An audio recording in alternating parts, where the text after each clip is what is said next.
aconteceu. Mas o santo ofício da Inquisição, estabelecido pelo Papa Gregório IX, do século XVI ao século XIX, mais de 300 anos de carneficinas, que segundo historiadores matou mais de 100 milhões de pessoas. E o antigo prefeito da Inquisição, que hoje mudou o nome, chamado Congregação para a Doutrina da Fé, que agora só mudou o nome, se chamava Joseph Ratzinger, que é conhecido também como Papa Negro. Agora também é o emérito Papa, isto é, um homem que tinha um domínio sobre a Congregação para a Doutrina da Fé, isto é, a Inquisição, a qual liberaram somente 30% desses documentos. E através desses 30%, mais à luz da história, vieram descobrir que só a Inquisição matou 100 milhões de pessoas. Deixa eu fazer um comparativo aqui para você. E realmente é algo triste, é algo que nos traz uma mancha na história terrível. Mas se olharmos para o que Hitler fez, matando 6 milhões de judeus, mais de 18 milhões de pessoas, a se comparar com 100 milhões que a Igreja Católica perseguiu e matou, eu acho que é muito pouco. Cada um terá a tua penalidade, mas o fato é que isso é histórico. E usado, só para você ter ideia, isso está em documentários. O que eles usavam para perseguir a Igreja de Cristo, os instrumentos mais horrendos que se possa imaginar. Eu cito alguns, por exemplo, a pera. Você já ouviu falar nesse instrumento? Esse instrumento era algo que era igual a uma pera, que era colocado dentro da vagina de uma mulher, a qual ia se abrindo até estourar completamente esse órgão sexual da mulher. Eu também posso mencionar outra serra, a qual serrava o joelho daquelas pessoas que não negaram Jesus Cristo, né? Tinha também o arranca-seios, tinha também o berço de Judas, tinha raque, tinha o corta-joelhos, o triturador de cabeças, a famosa donzela de ferro, a qual a pessoa era colocado dentro de um sarcófago cheio de ponta, então fechava e a pessoa praticamente ali ficava 2, 3 dias e chegava ao ponto de morrer. Agora a pergunta é: essa igreja, ela matou muitas pessoas, e por que essas pessoas eram mortas por isso? A pergunta é: por que uma igreja com a autoridade, se diz ser a autoridade de Cristo na terra, por que essa igreja matou milhares e milhares de pessoas que eram contrárias à sua fé? Você pode estar dizendo porque foi na era medieval, e na era medieval funcionava dessa maneira, mas na realidade eles mataram pessoas porque liam a Bíblia. E só para você ter ideia, isso está na história, guerreiro. No ano de 1229, através do concílio chamado de Toulouse, eles proibiram a leitura da Bíblia. É só olhar nos fatos históricos com relatos imparciais. Hoje só mudou o nome, hoje ainda existe essa maneira de atuar, embora hoje, com as dificuldades, encontramos um jornalismo mais franco e aberto, que não parcializa tantos fatos, então fica muito difícil você matar. Mas isso aconteceu na história. Agora eu quero citar a atualidade das histórias. Se você olhar um pesquisador chamado David Yellow, a qual ele faz um livro dizendo o poder e a glória, você vai observar que isso ainda acontece nos dias atuais, não dessa maneira de mortes, mas só para que você tenha ideia.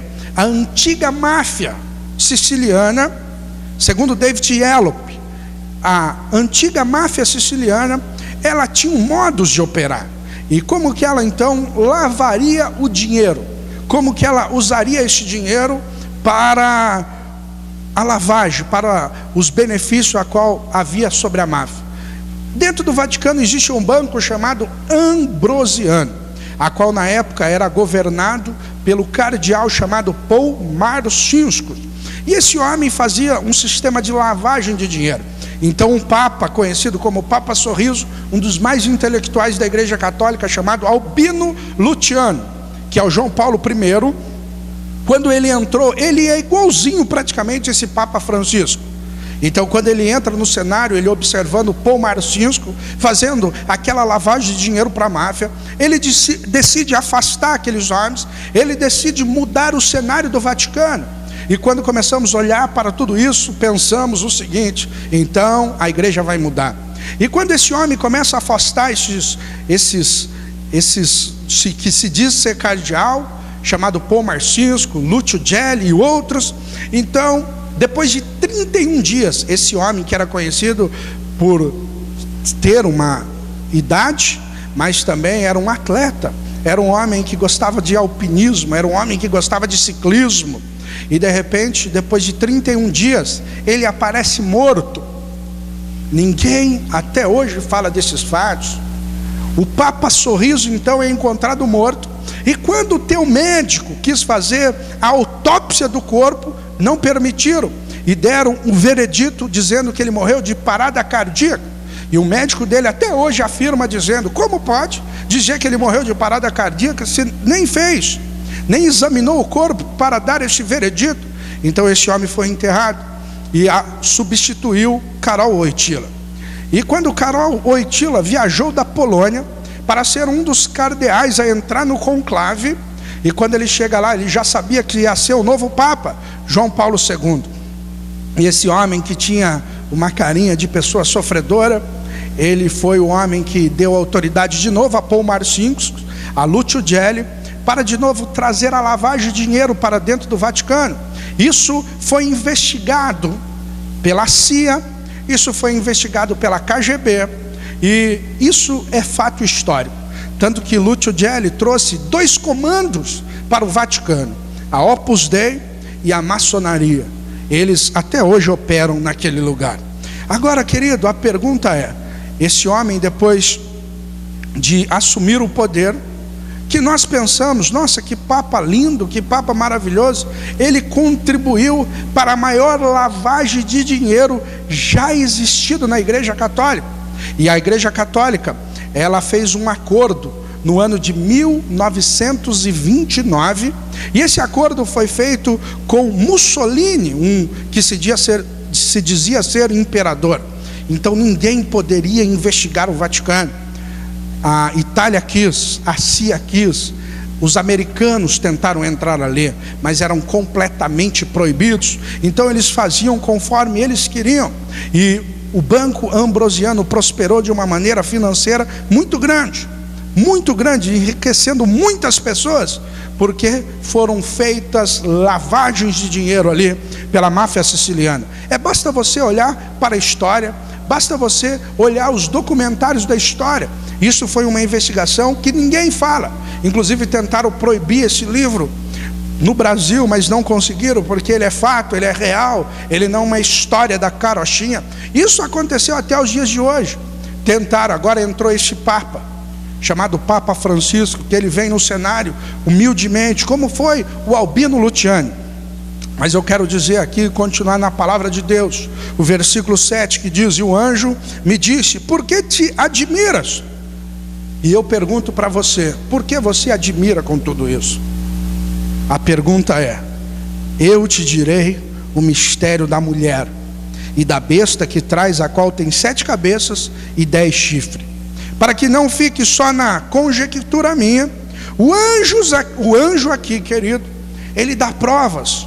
Se você não crê na Bíblia, como eu creio, se você não crê desta maneira, o anjo aqui, ele pelo menos trafega em 3 linhas. Então a dimensão é muito óbvia para nós, e ele dá provas aqui pelo menos em 3 linhas: geográfica, histórica e bíblica. Nós vamos ver isso. Versículo 9 diz o seguinte: aqui há sentido quem tem sabedoria. As 7 cabeças são 7 montes sobre os quais a mulher está assentada, e são também 7 reis. 5 já caíram, um existe, outro ainda não é vindo, e quando vier convém que dure um pouco de tempo.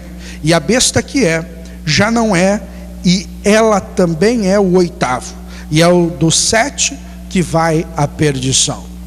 Nesses versículos encontramos detalhes impressionantes de uma credibilidade de interpretação, juntando com fatos geográficos e históricos. 2 fatos primeiro, o geográfico e depois o histórico. Versículo 9, aqui há sentido quem tem sabedoria. As 7 cabeças são 7 montes, sobre a qual a mulher está sentada. Quais são esses 7 montes? Geograficamente, no mundo inteiro, Roma está exatamente sobre 7 montes. Inclusive o Vaticano é conhecido como o país das 7 colinas. E esses 7 montes, 7 colinas, onde na entrada do Vaticano está justamente escrito isso. Então, geograficamente, Roma está localizado, o Vaticano, o menor país do mundo, com 440 metros quadrados, ele está exatamente localizado em 7 montes. Por exemplo, se eu tivesse uma igreja que geograficamente estivesse em cima de 7 montes, como é o Vaticano, eu mudaria correndo. Mas eles sabem que isso se cumpre nele. E no versículo 10 tem algo fantástico, histórico aqui para nós. E são também 7 reis. 5 já caíram, um existe, outro ainda não é vindo. E quando vier, convém que dure um pouco de tempo. E a besta que era e já não é, ela também é o 8º. E este que é o 8º vai vir dos 7, que vai levar à perdição. João está falando aqui de 7 reis. Que reis são esses? E João está falando na atualidade que 5 já caíram. Se a gente olhar na história, quais são os 5 reis que já caíram? Quais são os 5 reinados que subjugou Israel? Ele está falando dos que subjugaram Israel. Quais foram esses reis que 5 já caíram? Egito, Assíria, Babilônia, os medos e persas, que dá um só reinado, uniram, e a Grécia. João exatamente estava falando de 5 reinados que caiu. Ele estava falando, eu vou repetir: Egito, Assíria, Babilônia, os medos e persas e a Grécia. E esses reinados dominaram sobre Israel. Ele estava dizendo, esses já caíram. E aí ele estava dizendo que um existe. E na sua época, qual que existia? A qual ele mesmo estava sendo subjugado na ilha de Pátimos. E ele estava dizendo, um existe. E qual era esse? A própria Roma, que dominava naquela época. Mas aí João, ele vem com uma revelação dizendo, e o outro ainda não é vindo.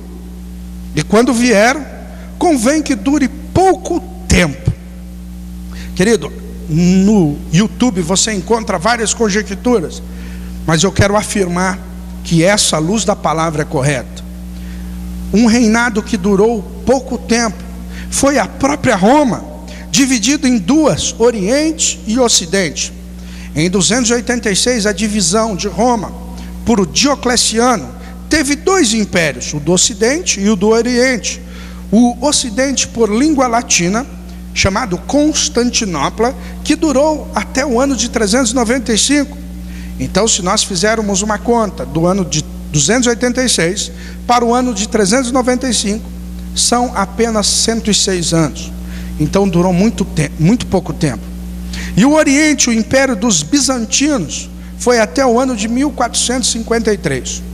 E no versículo 11 diz, e a besta que era e já não é, ela também é o 8º, e é o dos 7, e vai à perdição.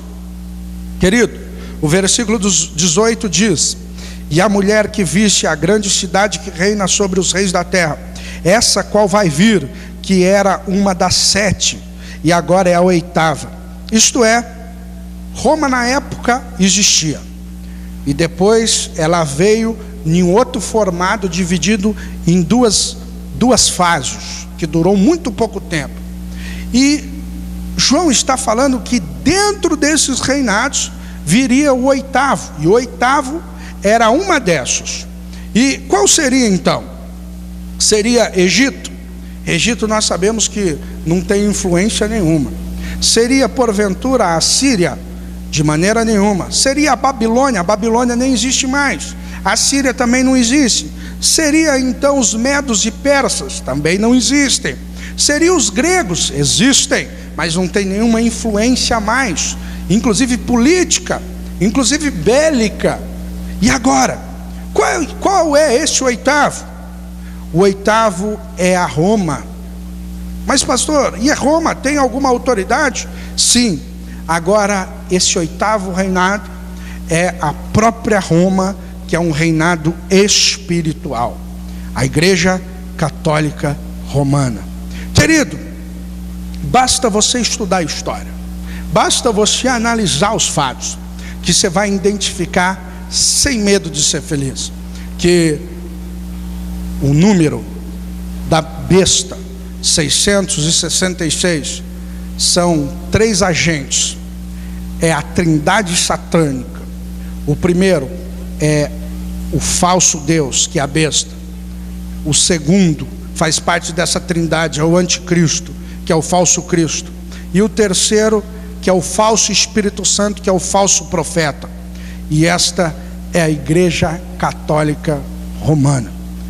Alguma dúvida sobre o assunto a qual discorremos? Você pode deixar o seu comentário aí no rodapé. Inclusive tem o nosso endereço no Facebook, a qual você pode nos adicionar. E toda semana nós vamos trazer uma novidade à luz das Escrituras, para que você possa compreender os eventos finais. Fique ligado aí, Deus abençoe a todos. E você analise, você católico, você cristão, espírita, de uma maneira imparcial. E depois você tire as suas conclusões. Deus abençoe e até a próxima.